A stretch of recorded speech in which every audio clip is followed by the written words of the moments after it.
All right. Good morning, good afternoon, and good evening, wherever you are in the world. Welcome to the Phys Ed Summit, free online conference 2016. My name is Bill Bodie, and I'll be the moderator for today's session, and really glad to have you.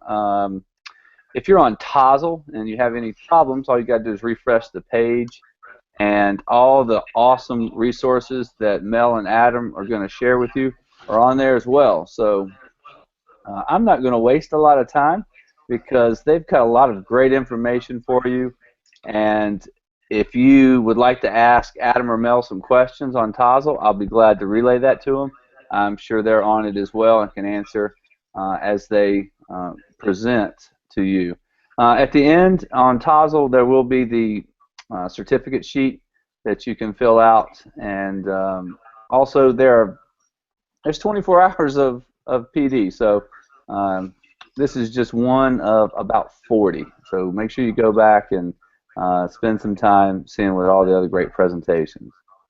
So without further ado, some of our veterans of the Phys Ed Summit, Mel Hamada and Adam Llevo, are ready to go to talk to you about feedback. Adam. Okay, welcome everybody. So here's our presentation, a joint presentation between myself and Mel of putting the feedback in. So I at Mr. MP, but first like to do is thank Andy Mill for sending me this all the way from America and my little bracelet. So I'm going to be wearing that with pride today, Andy, while I talk to you. I'll pass you over to Mel so she can introduce herself.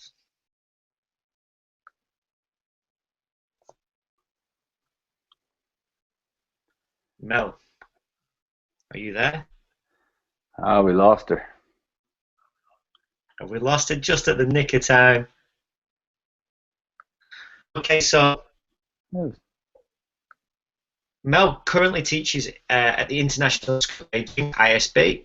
And she's going to be coming in and out throughout the presentation depending on her connectivity issues. So first of all, those people that are watching, we would like you to get involved.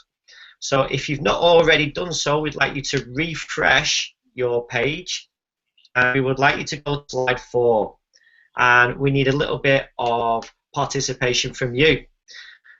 So what we want is we want to find out where you currently are at the moment. So what we would like you to do is, you can see we've got a lot here from myself because I'm based in England and Mel's based over here in Beijing. We will click one of these dots and drag it to wherever you are.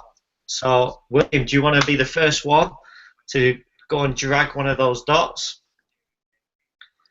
We're dragging dots. Sorry, Adam. Here I am. I'm here. Woohoo! You know, it's funny, Adam, I cannot see your presentation. All I see is a black screen. Wow.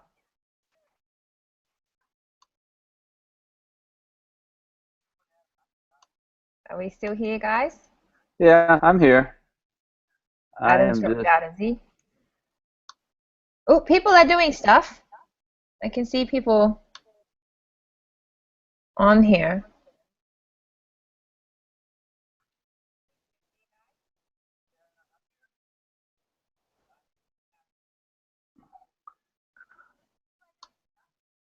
Adam, you there?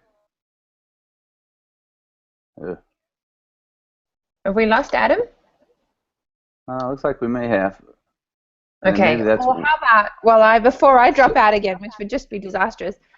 My name is Mel Hamada, and I am a PE teacher, and I've just moved to Beijing in China from Japan. I've been here almost a month now, Bill, and the biggest drawback at the moment from being here is Google doesn't work.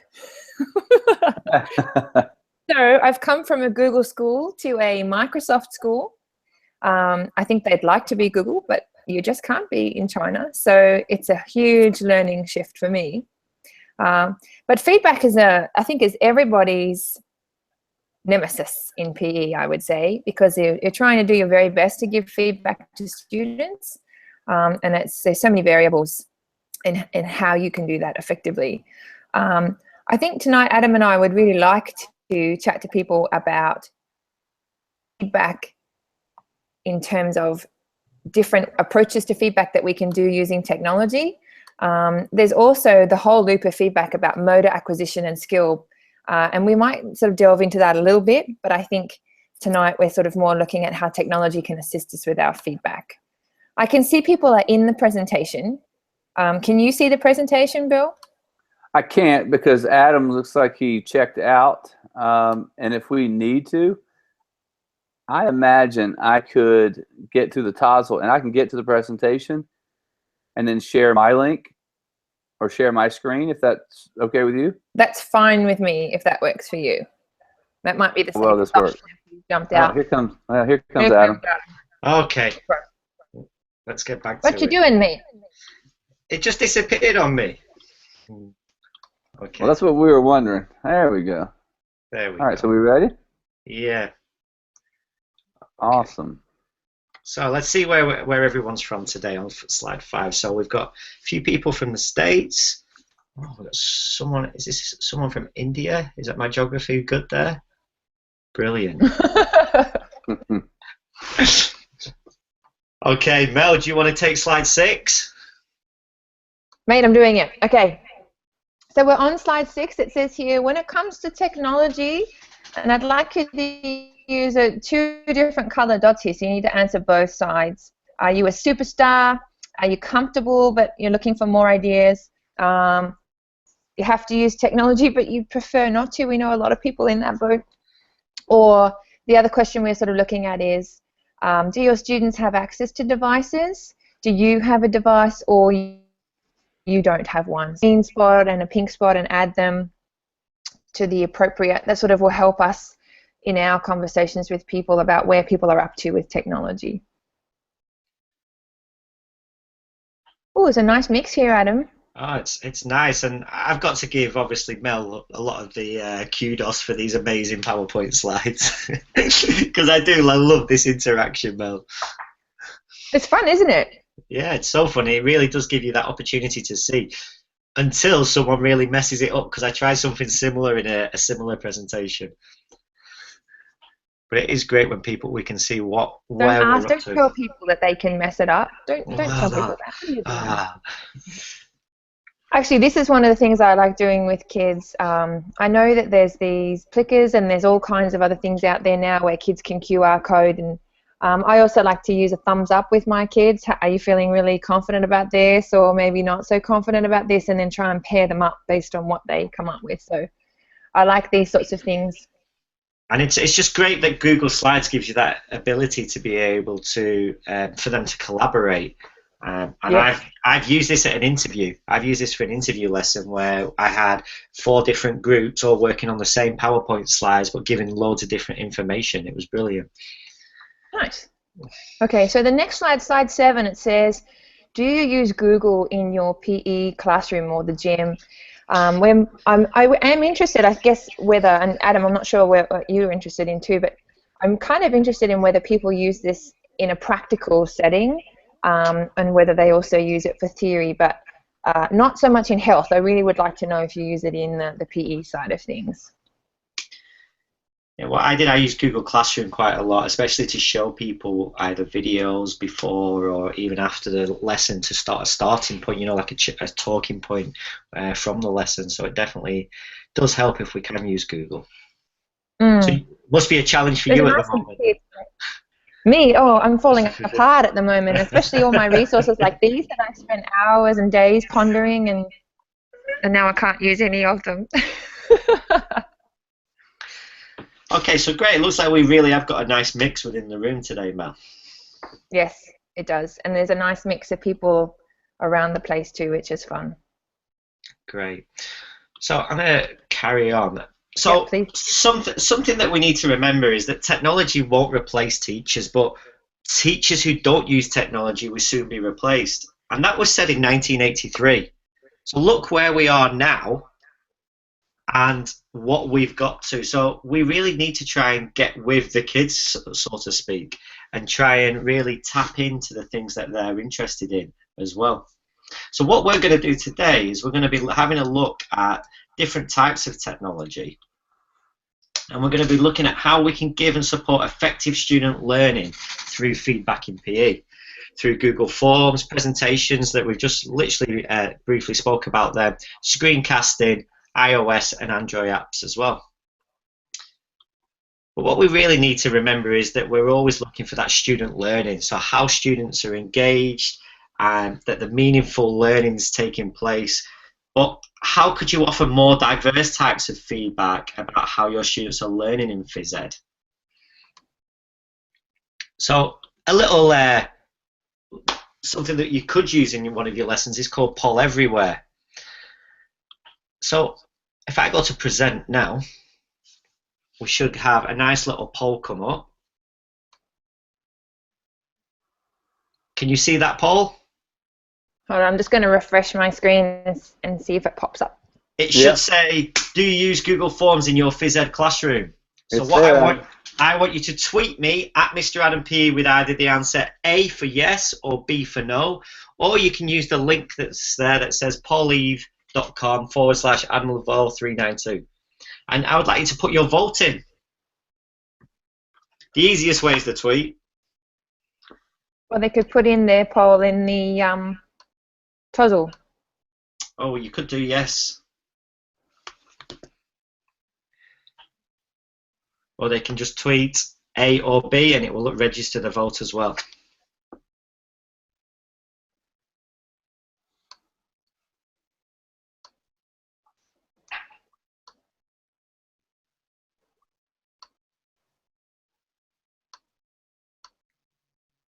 So if you just put A or B, then that will actually register your vote. So tweet. Adam, my poll isn't coming up. What have I done wrong? On your screen, it's not coming up. No.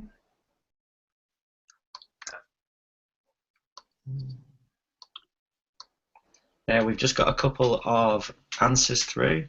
You Oh, should. perfect. That's not just me. Okay. Yeah. It should be coming through. But this is something that you could use within your own teaching practice if you've got a screen. It should just come straight up. But as with any technology, sometimes things don't always work first time. You know, I think that's key, Adam, is I think sometimes teachers are afraid that technology won't work and they won't know what to do. I love taking risks in my classroom, and I tell my kids, you know, this may work, this may not work, but you hang with me, and we'll get it to work. Or you know when to let go and try it for another class. Yeah, and like I said, that these sort of things sometimes work, sometimes don't. But I think you have to give them a go to at least let the students try something a little bit different. So it's very similar to anyone that's used sort of Socrative or those sort of things, and it's called Poll Everywhere. And I used it recently in a PD session that I was running. I'm just going to see. Nice. There we go. Okay, how's the answers going there, Adam? They're coming through. Jonesy says, what was the question again? The question. Type it in. Yeah. Let's see if it comes through this time. There we go. We've got one come through. Tell me the question. So it has to be exactly the same. So do you use Google Forms in your phys ed classroom? So that is Poll Everywhere is another one that you could use within your classroom to obviously get feedback from your students. Okay, so a brief overview for those people that don't use Google Forms.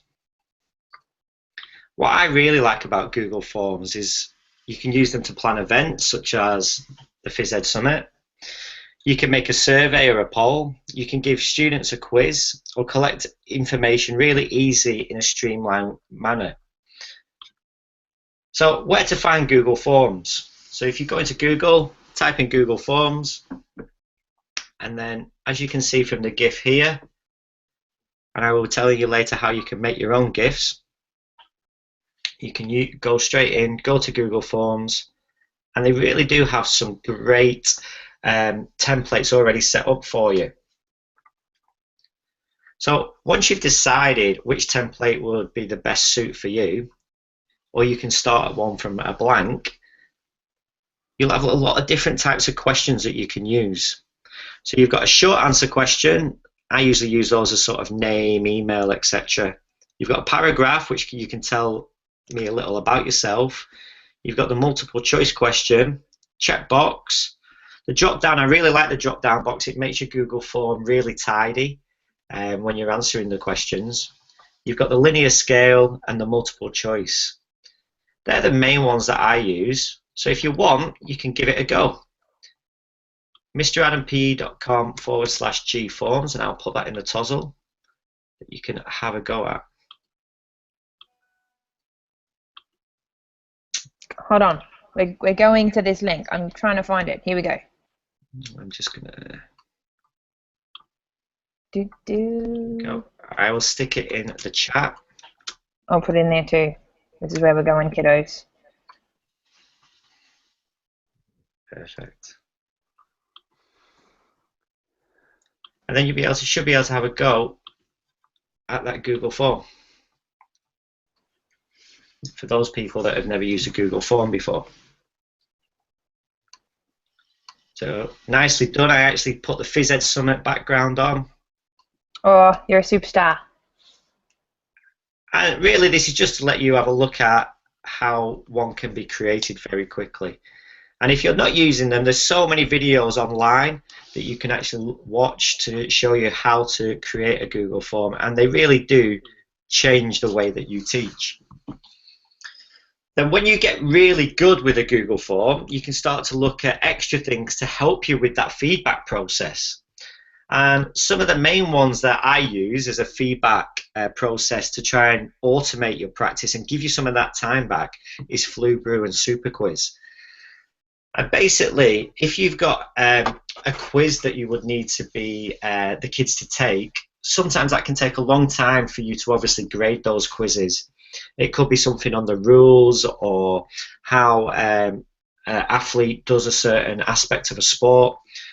If it's a multiple choice quiz, what you can do is you can have these add-ons mark it for you.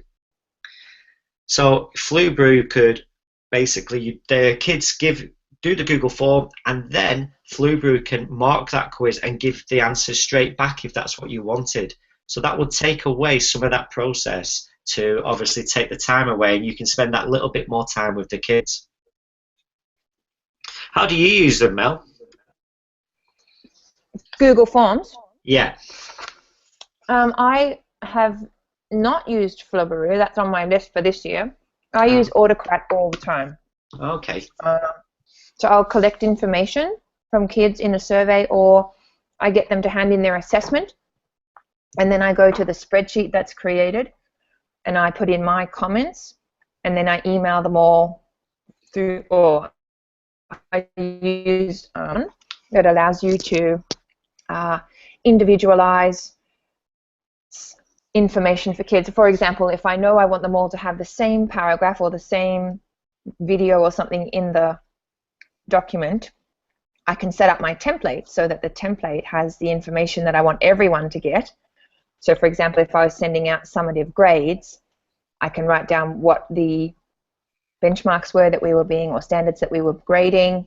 I can do a little thing about the summary of the unit, and then I can individualize with student grades or student comments based on the spreadsheet information that has been entered by the kids and by me. And it's really lovely because you can end up with a very formal document that goes out to families. I've also used that for like mass mailing families who are hosting. So if we are having kids come for sports, we've got lots of kids coming and being billeted or going out with families, and all that information with the, so the template is the same, but then all the individual information, so who is staying with who, and the contact information and allergy information and all of that is individualized, but the template is the same, and it's very powerful. But Completely. For Phys Ed, I use it as a summative feedback tool, especially if the kids are giving peer feedback and self assessment and teacher assessment, then I can get all of that to the right kid and I can have it sent to them via email or to their parents as well, which is really nice.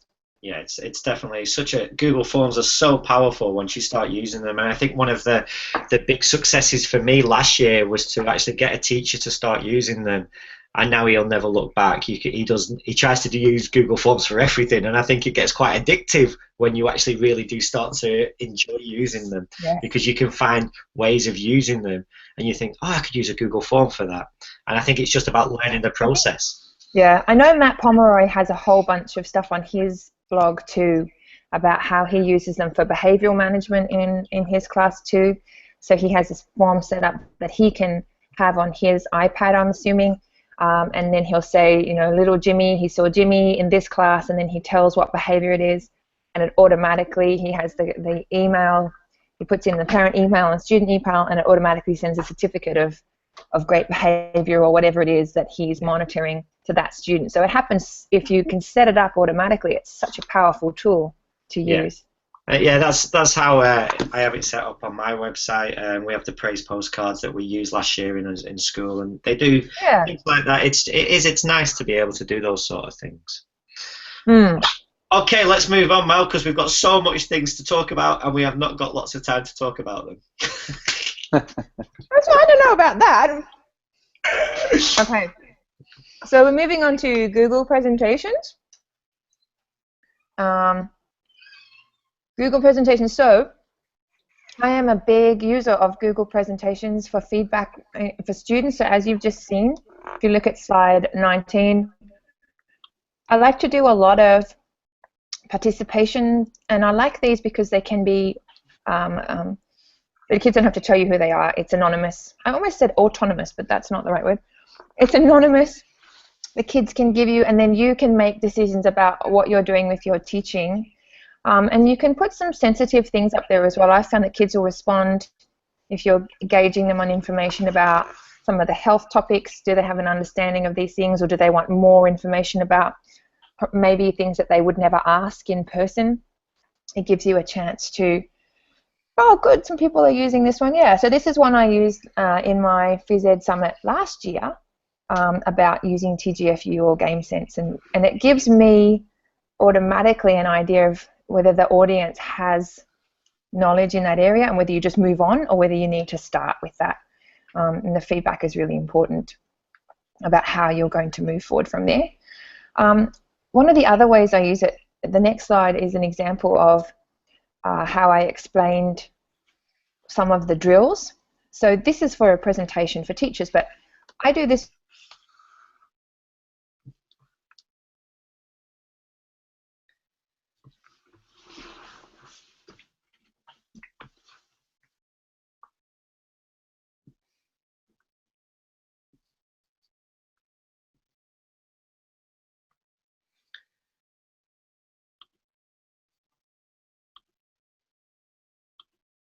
Is Mel gone?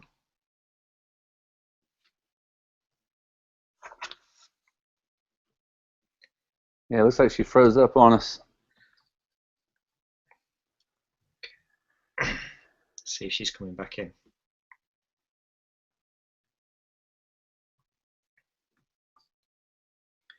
Okay, so is that Mel back? She was trying.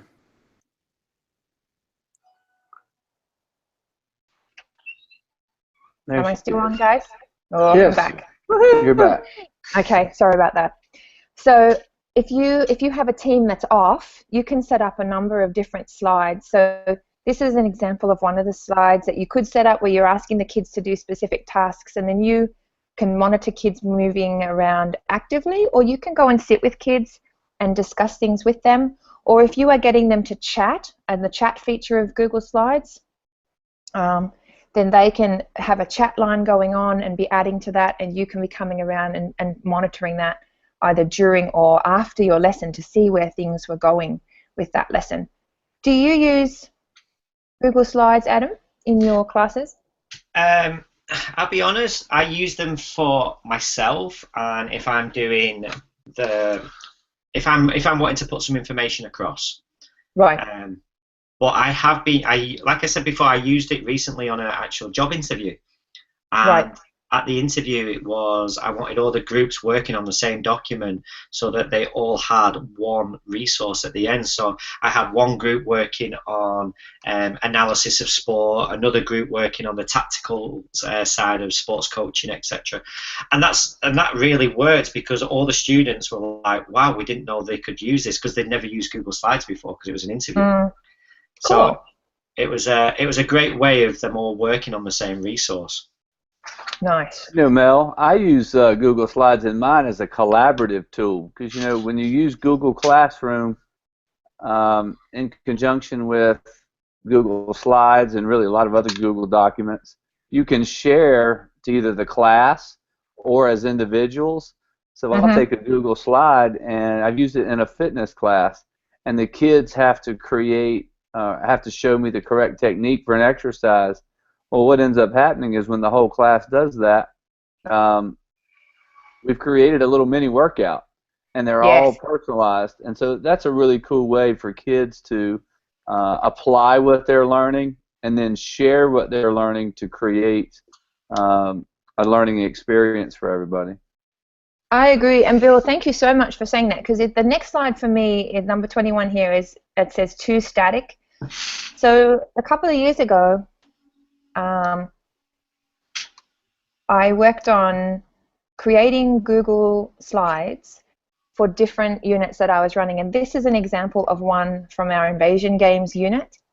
And the question I was asking kids are, what's the challenge that your team is facing? And so the kids, I started off with about 15 slides I was observing the kids were having challenges with. And then I opened it up on the Google Slides, and they were able to edit, and they added, and then they chatted about what they were seeing, and then they were able to add to the slides. And we ended up with 65 slides in that unit. The kids were able to collaborate, and it was a really important resource because the kids were able to sit and look at the slides and then give each other feedback. They were able to say, look, this is what our team is doing, and they were able to talk about it. They could talk to me about whether they had strategies or they were looking for strategies to deal with that challenge. And so then we rolled that resource out to other people. So my grade 8s developed this one and then shared it with the grade 7s in their basketball unit, and we just took out the ones that were very handball specific and added the ones that were the grade 7s, and added the basketball specific ones, and it became this really lovely sharing resource between grades as well, which I really enjoyed sharing with my kids, because they observe a lot and some of them don't observe much, so you have to help them out. But it was a great way to give feedback to them about what they were observing and how they could grow in the game.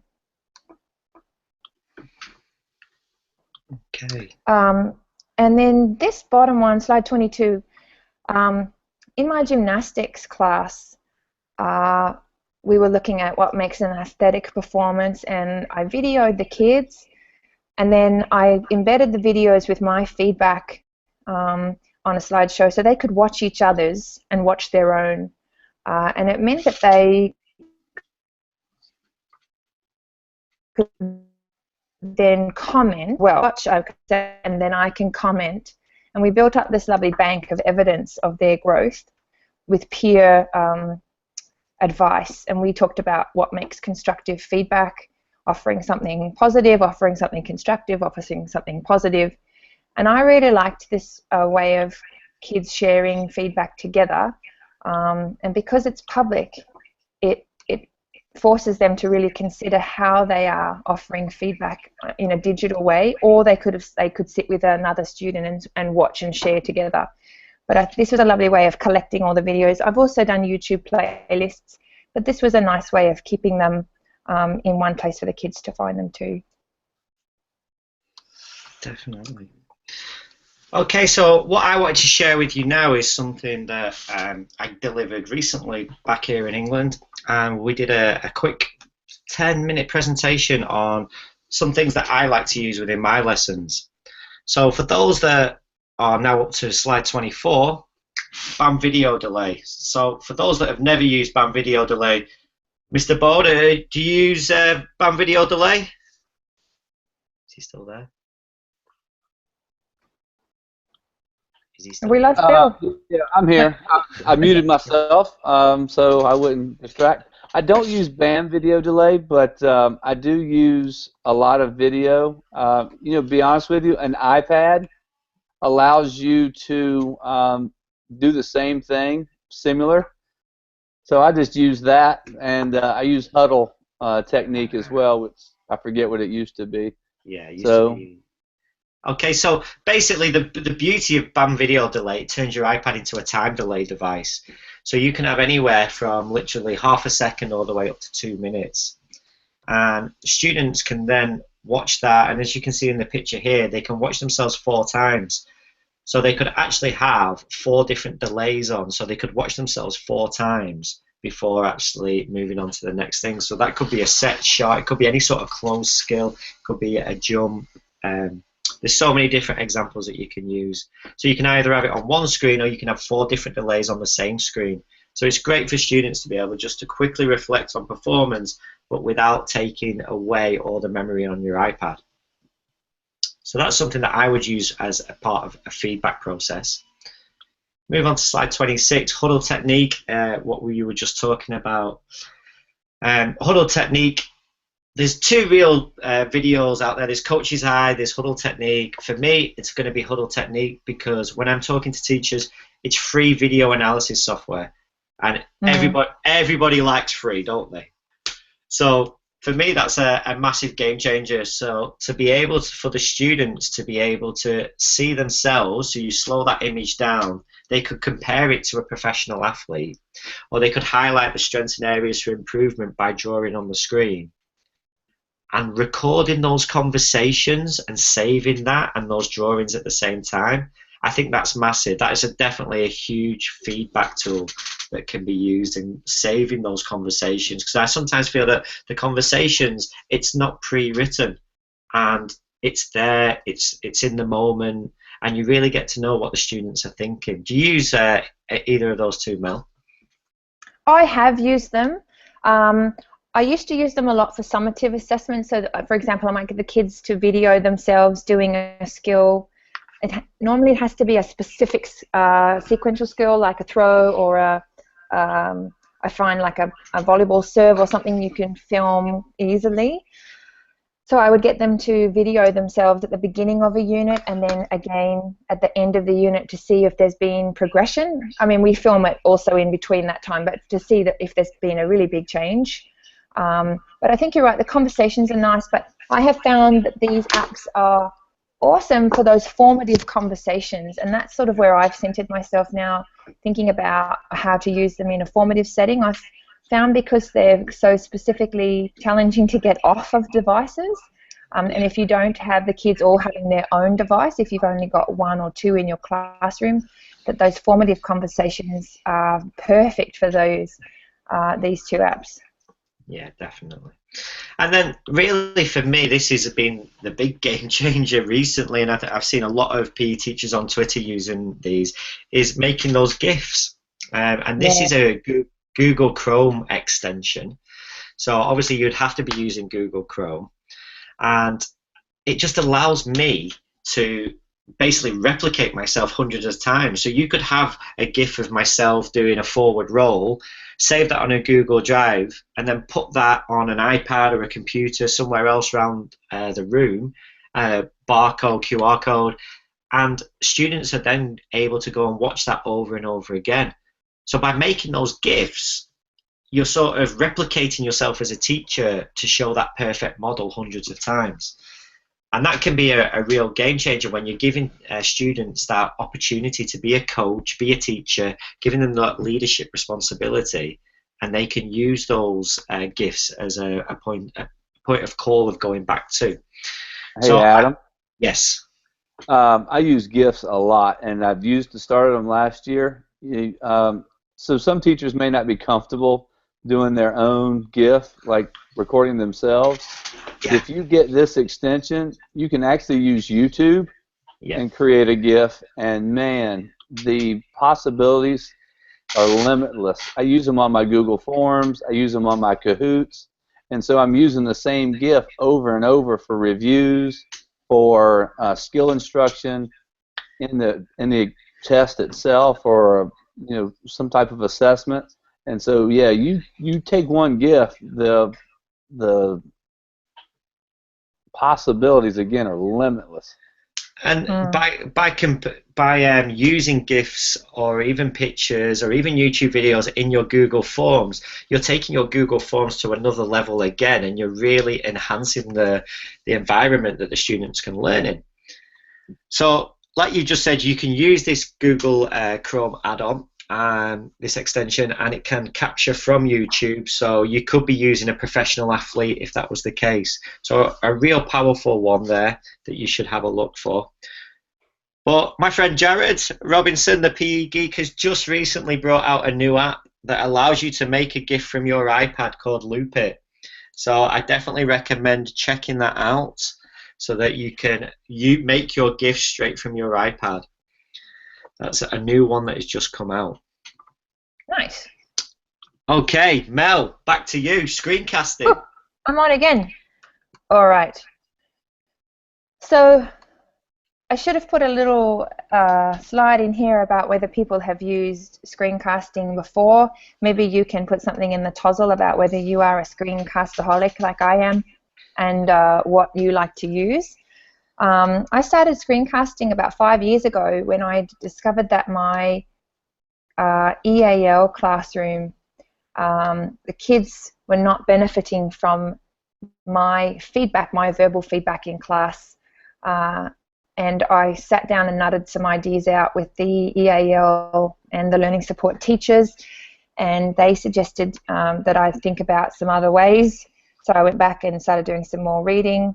And I started using vocabulary apps like Quizlet to try and help. Nice. But then I discovered technology, and at that point there weren't many options, so I started using Screener.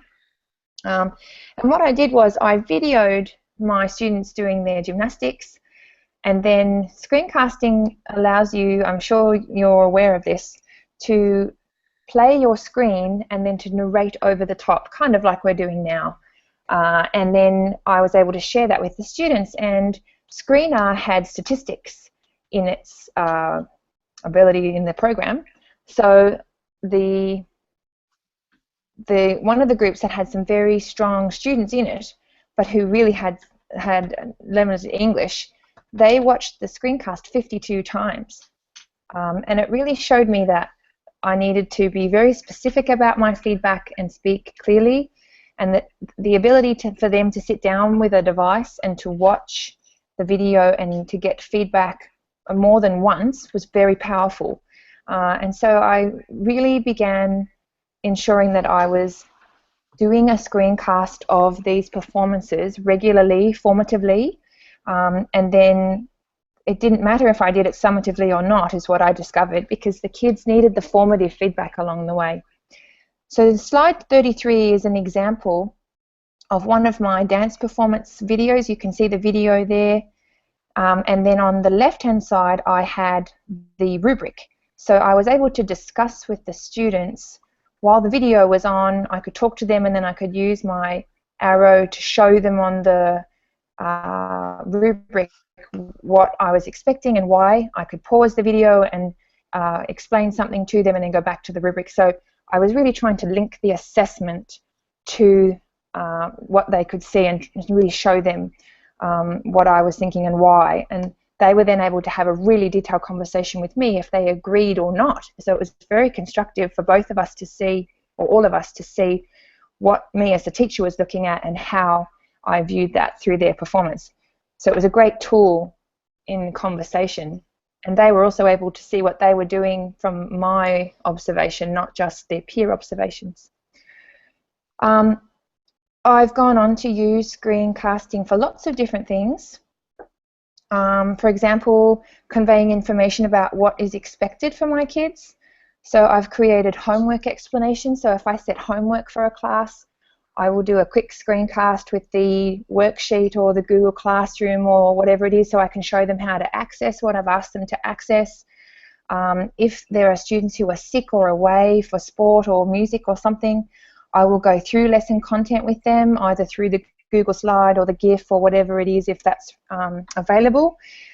or if I'm doing exam or test revision, so that students have access to exactly what I've set and they can have a conversation with me about that, so they're not, hopefully not lost. And I've also had classroom teachers, EAL, learning support, and parents write me or come and find me and say how helpful that's been for them, so they have a really clear understanding about what I'm expecting as well. Lessons to explain games or rules or whatever I'm expecting, especially if it's a non-PE teacher. I know that's not really a feedback thing, but it's so powerful when you have a cover teacher that's really unfamiliar in PE to help them through what's going on. The other thing I'll do is I'll explain the cover lesson to my students so they know what I'm expecting regardless of the teacher. I've also used screencasting to go through stations on a sports day, so run the show take a picture of the field or the setup of the equipment, and then talk through what happens at that station. And you know that those people who come out on sports day who are really lost can go through and feel more comfortable about what you're asking them to do. I've also had students send me drafts of their assessment or a video, and I've asked them to give me a screencast so that they can explain to me what it is they're hoping that their work is conveying, or an idea that they are having, so that I can best understand it. And I found those to be really good in part of conversation or getting kids to think about what's going on. The other thing that I've done with kids using screencasts is I've actually had them do a video homework. So for example, I cut a play from a junior volleyball, Olympic volleyball match, and I slowed it down, and we had an assessment where one of the questions I was asking them was about observation, and they tater of the game, and they had to commentate the game about what they saw as a screencast while the video was playing, and they had to turn that in for assessment. So that was a really powerful assessment for my guys too. Yeah, I love that idea. Have you used these? Say that again. I love that idea of getting them to watch a video. So you could put that in a video, for example, into a Google Drive folder, couldn't you? And then they would just literally play the shared video or whatever that was, and then screencast over it to record. I think that's a really good idea. But it also tells you what they know. Completely. If they can't do it or they can't do it in real time, it tells you either that they can't see it or observe it, or they don't understand what's being required of them, and that also tells you about what's happening in your classroom and the teaching that's going on in your classroom. Yeah, that's a great idea. I love that. But yeah, I've used screencasts quite a bit, and I think a powerful feature is that obviously getting the students involved, but sometimes you can explain something better than writing it down on a piece of paper. Absolutely. For example, for a student, for a substitute teacher, and for you to be able to just give them a link and say, okay, here's the lesson tomorrow, and it's already there for them, and they just have to press play. And that could be on a projector in your screen. So I know that I've been away at times, and for my cover teacher, I've just literally told her, here's the link, press play, and the students will know what to do as I explain it. So it can be a really powerful tool to just basically, like we've been talking about, replicating yourselves numerous times. Yes. Well, the other thing I've done is I've used Coach Note, where it's the same idea. The kids can, it's basically a whiteboard, and the kids can add say a basketball court, and then they can put teams on, and then they can talk through a strategy. And I've had them publish those so that we've had a collection.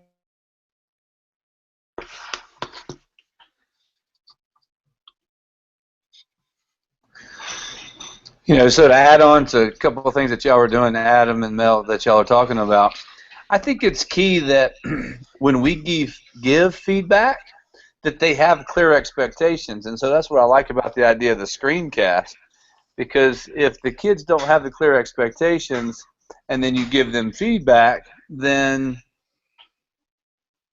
it doesn't flow as well in your class. So if you create those good expectations, and then when you give feedback, you are basically reinforcing what you had said before. And it's amazing how more readily kids are to the feedback when they know those expectations. Completely. Is Mel still there, or has she gone in and out? She dropped, and then she's coming back. I'm coming back. So it didn't happen to me. It wasn't me. Something happened at the other end. Everything else was still on.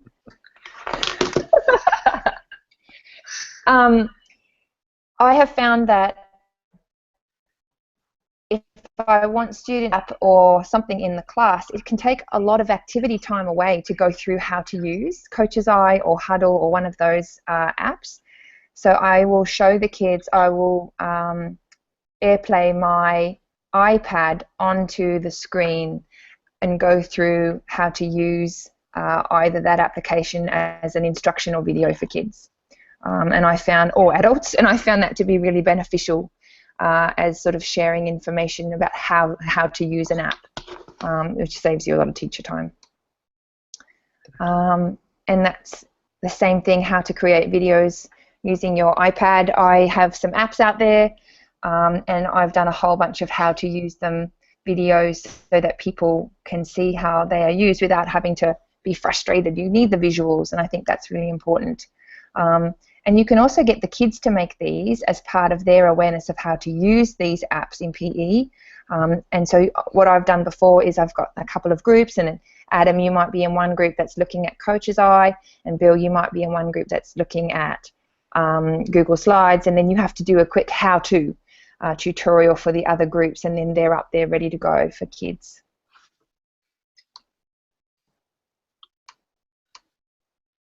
Am I still with you guys? You are still here, Mel. Yeah, we can still hear you loud and clear. Yeah. So feedback is a really powerful thing, and I've been watching the feed on the Tozzle, and I'm for some reason I've now dropped off, but I think the main thing to remember, I don't know about you, but it's taken me 5 years of just slogging out and trying one thing after another to find what works for me as a teacher. I certainly don't do all of these things all the time. I try and ebb and flow and try different things in different units, and they do not always work, for sure. So I think it's just a matter of being brave and taking a risk to try one thing at a time that fits in with whatever it is you're doing. What's your advice, Adam? Yeah, I think that's just teaching in general, isn't it, Mel? Where Yeah. not everything that we talk about or we see on Twitter, etc., is going to work for our classes. No. And I think it is about experimenting to find out what does work and working with that thing. So if people only take away one thing from today, then I think that one thing they get really good at, and they can then use that within their own teaching. So it'd be nice to hear in the Tozzle what one thing would they take from some of the examples that we've given today. What would they go and try and use in this new term as they're going back? Mm. Again, Also, we could have put another slide in here, Adam. That was awesome. A little bit of a plenary there, something to finish off with. Hey, Yeah. so a question for the two of you. So Matt's asked the two of you, what's the first app or piece of technology that you used when you started putting technology into your teaching? So your first app or first technology that you used? Video, and I'll tell you about it now. It was literally, we had cameras set up around, we were doing trampolining at the time, and we were using Dartfish, and those cameras were set up at different areas within the gym. I would then have to get the camera, take the little USB out, put it in a computer, put it on a shared area, and then the students would find their video, take screenshots, and then draw green and red arrows, what was good and bad, etc. And some of them recorded as well. So it was video analysis, really, but now all that can be done on one app. So that's how far it's come in the past, even 5 years or so, 6 years. Yeah. Mel, how about you? I was going to say Dartfish was definitely one of my first ones as well.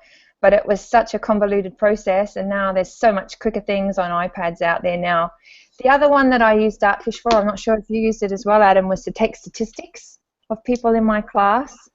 And if you're interested in either as a teacher or a head of department doing statistic based on, if you think of Vicky Goodyear's terminology of competent bystanders, So I was looking at kids in my class to see if they were active in my class or not, based on different criteria that my department had decided on. And it was I just sat and took statistics on kids, and then I've had kids who are sick or injured do different statistics in class as well, to get an idea of what was happening. So yeah, I used Dartfish to have a look at swimming analysis, and then I used Dartfish again to have a look at statistics in my classes.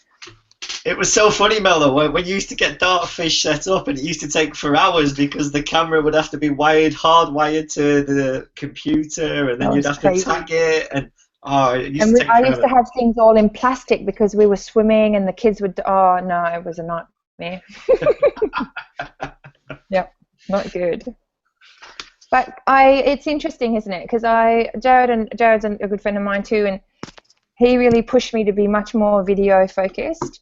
But I found, for me, that I like all the inquiry stuff and the conversations, and like you were saying, I like the kids to take the video, but I don't want them to be so tied up in the motor skill acquisition that they're missing the conversation that's happening around why we're doing it and why that is important. I think the how is the last piece of my conversations these days. It's more about the why am I doing that, where am I moving to, why am I moving there, and getting to see the bigger picture of things. So I know, for example, Ken Ford out at WAB, he uses video to video the whole screen to have a look at tactical movement on his screen for TGFU. And I think that would be very powerful as well, to think about how we could also not just use camera work for motor skill acquisition over a specific skill, but have a look at tactical videoing in our game sense units as well. Totally. So agree. we have another question on Tozzle. What is your favorite app? And this would probably be great for y'all to discuss. What's your favorite app to give feedback to students who speak a foreign language? Ever had any experience with that? Are you talking about like for translation? Like what's the purpose of? It's funny. I have to use Google Translate to help some of my kids. I have some kids that their primary language is Russian or Spanish, and Right. so that's not in the PE. But yeah, sometimes I have to use Google Translate. So maybe we'll have to. Maybe someone looking at maybe something like Formule or something similar to that, because Formule you can actually set up the responses to go out in different languages. So that could be if that was the case. But I've always found that picture or video definitely is a big one for students with EAL. I think that's where the videoing and the screencasting came in, that we were able to sit and look at the video together, or they could sit with a student who had a stronger English level than they did to be able to discuss the feedback. And I found using those videos with something like Quizlet, where you can put the vocab either in as words or as pictures, enables kids to see the vocabulary as well as to see the video and start to put some of those things together. Awesome. Well, as we were wrapping up, would y'all like to, the Tozzle is blowing up here with just their takeaways for today's session, and so, have any final words of wisdom that you would like to share with our group today? I would just like to say thanks very much. This is the 5th time that I've been part of the Phys Ed Summit, and I know how much work it takes to put these sort of things on, so I think it's a great opportunity for people to share and hopefully push our profession forward. And hopefully everyone today that's watched this presentation will take that one thing away, and that one thing I hope you take into your teaching, and you take in and start this new term off nice and fresh with all these great ideas that are going to be given today. I agree. Thank you so much, Bill. And I've gone and stolen, look, this is not my shirt. This is my co-worker's pink shirt to be awesome. With you and your family too. It's so exciting to be on the community, and I think having a look at the Google presentation, those interactive questions at the beginning, there are so many people on Twitter who can help you. Please don't feel like it's the journey. Oh no, no, got cut right at the end. Well, I will sentiment behind Mel is yeah, there are a lot of people out in the Twitterverse And once you get into Twitter, you'll find that Voxer is another avenue that a lot of folks use, that you ask a question and within minutes people will have answers for you, and it just ends up being a really good sharing tool that we can use. So I would like to thank Adam and Mel for joining us today at our Phys Ed Summit. They are our veterans. They're our go-tos when we always put out our call for proposals. We know those two are going to step up and have really cool stuff. I really appreciate the engagement piece that they put in, as well as the folks on Tozzle. Man, looks like we've consistently had 60 to 65 viewers, and the Tozzle I haven't even been able to keep up with. So it's been really cool. And yeah, Adam, Mel, I think there's a lot of things that people can take away, but if they just take away one and they work on it, they could start Monday. You know, Google Forms is something you can create in a short amount of time that can really help kids with their feedback, with their learning. And I really appreciate you taking your time. And I will post all your materials are posted on the Tozzle. I'm going to post the certificate as well for completion. And I hope y'all have a good rest of the day, because this is one of 5 for me over the next 24 hours. So again, thanks everybody, and I hope you have a good rest of the day. Thank you so much. See you later.